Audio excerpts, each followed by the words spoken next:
Hello guys, तो आज आपको फिर मैं बताने वाला हूँ एक ऐसे पॉइंट के बारे में जो कि मैं बहुत दिन से चाह रहा था कि इस पे मैं वीडियो लाऊं। गलत म्यूचुअल फंड चूज करना। बहुत कोई क्या करते हैं कि गलत म्यूचुअल फंड चूज कर लेते हैं, जिसकी वजह से क्या होता है कि उसको गलत उसके रिटर्न भी मिलता है और गलत फायदे की वजह से वो बेच भी नहीं पाते। म्यूचुअल फंड तुरंत सेल करने की चीज़ भी नहीं होती है। जैसे 10 पॉइंट है आज मेरे पास जो कि मैं बताऊंगा। पॉइंट नंबर 1, सिर्फ टॉप फंड देखकर इन्वेस्ट करना।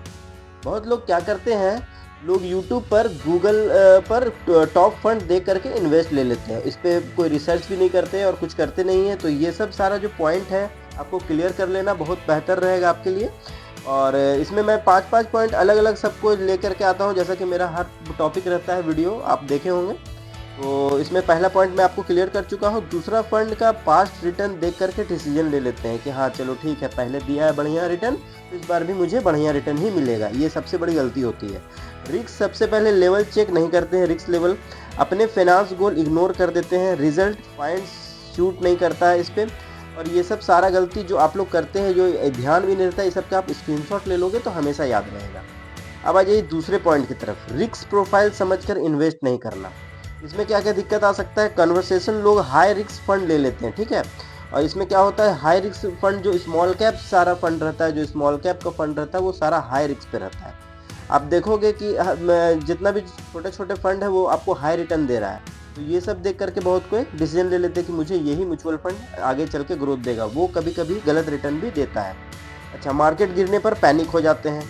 कोई भी कारण से किसी भी न्यूज़ आया या कहीं कुछ वार चल रहा है या किसी का कोई कारण से कहीं कोई बीमारी आया तो उसमें शेयर बाजार गिर गया, तो उसमें म्यूचुअल फंड भी शेयर से ये कर दे सेल कर देते हैं, जो कि म्यूचुअल फंड हमेशा लॉन्ग टर्म के लिए होता है। मैं हर वीडियो में बताया हूँ। लॉस देख करके एसआईपी बंद कर देते हैं। अब क्या करते हैं बहुत कोई कि एसआईपी सेट है 1000 रुपये का, बोल है कि हाँ हर बार हमको एसआईपी सेट करना है 5000 का या 1000 का हर महीना कटेगा। बट उसमें होता क्या है कि पैनिक होकर के वो अपना एसआईपी ही बंद कर देते हैं। तो वो सबसे बड़ी गलती होती है। यहाँ पे पेशेंस टूट जाता है इसमें बहुत लोगों का। ये भी पॉइंट मैं रखा हूँ। 5th नंबर पे है लॉन्ग टर्म ग्रोथ मिस हो जाती है इसमें। लॉन्ग टर्म जो बनाने के लिए सोचे थे और हर महीना आप जो दे रहे हो एसआईपी में, उसमें आप किसी किसी में स्किप कर दिए कोई में। और उस कारण से क्या हुआ कि लॉन्ग टर्म में आपका प्रॉफिट उस टाइप का दिखा नहीं। ये एक आदत बनता है, डिसिप्लिन नहीं रहता है बीच में ब्रेक कर जाने से। ये हो गया। तीसरा पॉइंट में रखा हूँ, आप देखोगे फंड कैटेगरी का ज्ञान नहीं है। उसमें क्या होता है, ELSS इंडेक्स फ्लेक्सी कैप के फर्क नहीं पता होता लोगों को। रैंडम फंड में इन्वेस्ट कर देते हैं। पोर्टफोलियो इम्बैलेंस हो जाता है। सेम टाइप के मल्टीपल फंड ले लेते हैं। डाइवर्सिफिकेशन फेल हो जाता है इसमें, ठीक है। तो ये सब सारा पॉइंट नंबर 3 में आपको कवर हो जाएगा। सारा का स्क्रीनशॉट इसका भी ले लेना। पॉइंट नंबर 4 में है एजेंट फ्रेंड के भरोसे इन्वेस्ट करना, ठीक है। बहुत कोई क्या करते हैं, एजेंट और फ्रेंड का बात मान करके इन्वेस्ट कर देते हैं। अपना कुछ भी एनालाइज नहीं करना है, कुछ भी अपना रिसर्च नहीं करना है, और इन लोगों के बात में आकर के फिर वो लॉस करते हैं। खुद रिसर्च नहीं करते हैं, कमीशन बेस्ड एडवाइस फॉलो कर लेते हैं, फंड का ऑब्जेक्टिव समझते नहीं हैं, ब्लाइंड ट्रस्ट कर लेते हैं, रिजल्ट रॉन्ग इन्वेस्टमेंट लास्ट में आता है निकल करके। ये सब सारा पॉइंट है जो कि आप लोग गलती करते हो। ये पॉइंट नंबर 4 में मैं रखा हूँ, ठीक है। उसके बाद आ जाइए 5th नंबर में। 5th नंबर में क्या है, एक्सपेंस रेशियो इग्नोर कर देते हैं बहुत से। एक्सपेंस रेशियो जो है आपका क्या हो रहा है, कितना पैसा कटने वाला है, क्या चार्जेस है, वो सब के बारे में पता करने का चीज़। इसमें क्या है, हाई एक्सपेंस रेशियो रिटर्न कहा जाता है।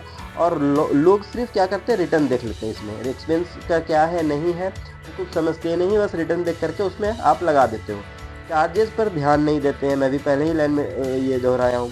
लॉन्ग टर्म में ह्यूज डिफरेंस हो जाता है और नेट रिटर्न कम हो जाता है। ये सब सारा पॉइंट जो है आपको ध्यान रखने वाला चीज़ है। क्या क्या आपको ध्यान रखना है म्यूचुअल फंड में, ये सब सारा आप स्क्रीनशॉट लोगे तभी ध्यान रहेगा। हमेशा देखते रहोगे तो। पॉइंट नंबर 6, पोर्टफोलियो में ओवरलैप। अभी क्या है, इसमें क्या क्या है, सेम स्टॉक वाले मल्टीपल फंड ले लेते हैं। अब जैसे सेम स्टॉक है, मानिए कोई आईटी का सेक्टर का स्टॉक है, विप्रो है मान लिया जाए और इन्फोसिस है, तो इससे रिलेटेड। अब इसमें होता क्या है कि आईटी के सेक्टर के जितने भी स्टॉक है आप उसी से रिलेटेड म्यूचुअल फंड लेते जा रहे हो। ये नहीं समझना है कि इस म्यूचुअल फंड में आप पहले भी इन्वेस्ट कर चुके हो, इसके अंडर में ये सब सारा चीज़ आईटी का आ रहा है, तो वो सब सेम रह जाता है। वेरिफिकेशन का इल्यूशन नहीं समझते, रिस्क एक्चुअली कम नहीं लेते हैं और ग्रोथ लिमिटेड हो जाती है। पोर्टफोलियो इन्फ्लेक्ट हो जाता है। इसमें सारा चीज़ किसमें डिफरेंस आता है, तो ये पॉइंट नंबर 6 में ये पॉइंट है गलती करने का।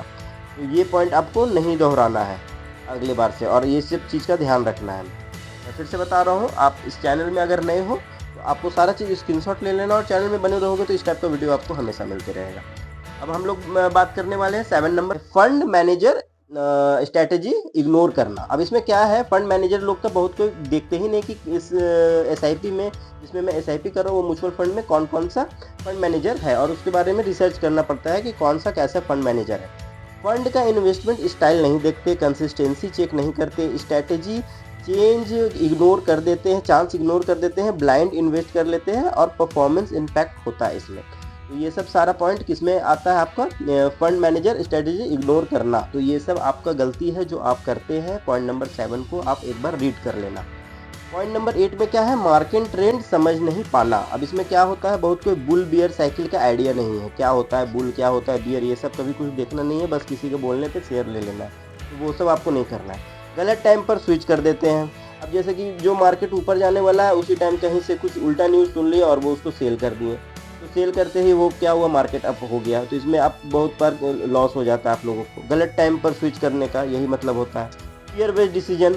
अब जैसे क्या हुआ कि अगर अभी आईटी का सेक्टर कोई कारण से एआई की वजह से क्या हो रहा है कि अभी आईटी सेक्टर गिर रहा है, क्या सियोरिटी है इसका कि आगे चल के एआई आपका पूरा सिस्टम ही खत्म कर देगा सॉफ्टवेयर का? ऐसा नहीं है, वो लोग भी परचेज करेंगे, सॉफ्टवेयर वाले लोग भी एआई परचेज करेंगे, तो उससे भी फिर आप ग्रोथ देखोगे आईटी सेक्टर में।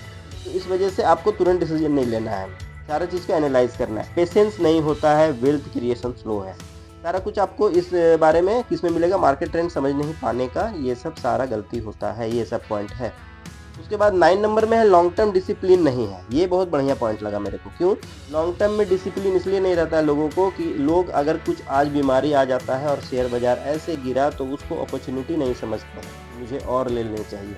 अरे कोई मॉल में अगर कोई डिस्काउंट लगता है तो आप जाके कपड़े लेते हो, उसी तरह से ये सब जो गिरता है किसी कारण से मार्केट, तो एक तरह का सेल लगता है समझिए। आपको उस टाइम भर भर के शेयर ले लेना है और एवरेज कर लेना है, मार्केट को फिर से ऊपर ही जाना है। कोरोना में, कोविड में यही हुआ था, मार्केट पूरा डाउन आया था। जो समझदार थे वो लोग और ज़्यादा उसमें जा कर के मार्केट में इन्वेस्ट किए थे, और जो बेवकूफ़ लोग थे जिसको नहीं मार्केट का समझ है, जो न्यू है, मतलब मेरे पॉइंट ऑफ व्यू से जो नहीं जिस चीज़ को आइडिया है उसको आप तो क्या कर रहे हो, सेल कर रहे हो मार्केट गिरने से। तो आपको तो पहले लॉस आप बुक कर लिए सबसे पहले, और आप उसमें बुक भी नहीं किए प्रॉफिट, तो सब आपका दिक्कत होता है। देखिए जल्दी प्रॉफिट एक्सेप्ट कर देते हैं, लॉस देखकर एग्जिट कर जाते हैं, एसआईपी कंसिस्टेंट ब्रेक हो जाता है, इमोशनल इन्वेस्टिंग होता है और कंपाउंडिंग का डैमेज होता है। ये सारा पॉइंट है, इस वजह से लॉन्ग टर्म डिसिप्लिन नहीं रहने के कारण से मैं ये पॉइंट बनाया हूँ। मेरा सारा खुद से बनाया हुआ पॉइंट है आप लोगों के लिए। कंक्लूजन समझना सारा कुछ, उसके बाद डिसीजन लेना, और नहीं समझ में आता ये सब सारा आप स्क्रीनशॉट ले लेना। 10 नंबर पॉइंट है रेगुलर रिव्यू नहीं करना। ये भी बहुत बड़ा पॉइंट है। बहुत कोई क्या करते हैं, आज अगर कोई स्टॉक लिए हैं तो उसको देख करके छोड़ दिए कि अरे यार स्टॉक लिए थे, अब हम 6 महीना के बाद उस पर आ रहे हैं। तो 6 महीना के बीच में क्या हुआ कि स्टॉक तो आपका बहुत हाई गया था, मगर बीच में क्या हुआ, कोई कारण से अगर लो भी आया था तो उस टाइम आपको लेने का मौका था, आप देखे ही नहीं। तो यही है रेगुलर रिव्यू नहीं करने का कारण। अब इसमें क्या क्या पॉइंट में लिख करके लाया, लोग सालों तक फंड चेक नहीं करते, जैसा कि मैं भी पहले बताया। अंडर परफॉर्मिंग फंड कंटिन्यू करते रहते हैं। अब जो परफॉर्म ही नहीं कर रहा है, बढ़िया रिटर्न ही नहीं दे रहा है, उस पर आप लगा के बैठोगे नहीं लॉन्ग टर्म में देगा। तो ये भी एक बहुत बड़ी गलती है कि हमेशा लॉन्ग टर्म को पॉजिटिव नहीं रखना है भैया। अगर जो अंडर रेटेड है उसको अगर नहीं दे रहा है तो दूसरे में स्विच हो जाओ। रीबैलेंसिंग नहीं करते हैं, तो मार्केट कंडीशन इग्नोर कर देते हैं। रिजल्ट ग्रोथ स्लो हो जाती है, इसमें सारा कुछ है रिजल्ट पे। इसमें क्या है, स्लो हो जाता है ग्रोथ आपका। इससे बढ़िया फिर तो आप एफडी में रख दो पैसा, वो बढ़िया दे देगा। अगर आप बढ़िया से रीचेक नहीं करोगे कौन क्या परफॉर्म कर रहा है, तो फिर बहुत दिक्कत है भाई। तो ओवरऑल मेरा आज का जो टॉपिक था, म्यूचुअल फंड सिलेक्शन में गलती करना सबसे कॉमन मिस्टेक है। सही फंड स्ट्रेटजी और रेगुलर रिव्यू ही वेल्थ क्रिएशन का असली सीक्रेट है इसमें। तो ये आपको समझना है, उसके बाद ही आपको इन्वेस्ट करना है। तो मेरे तरफ से आज का ये 10 पॉइंट कंप्लीट हुआ।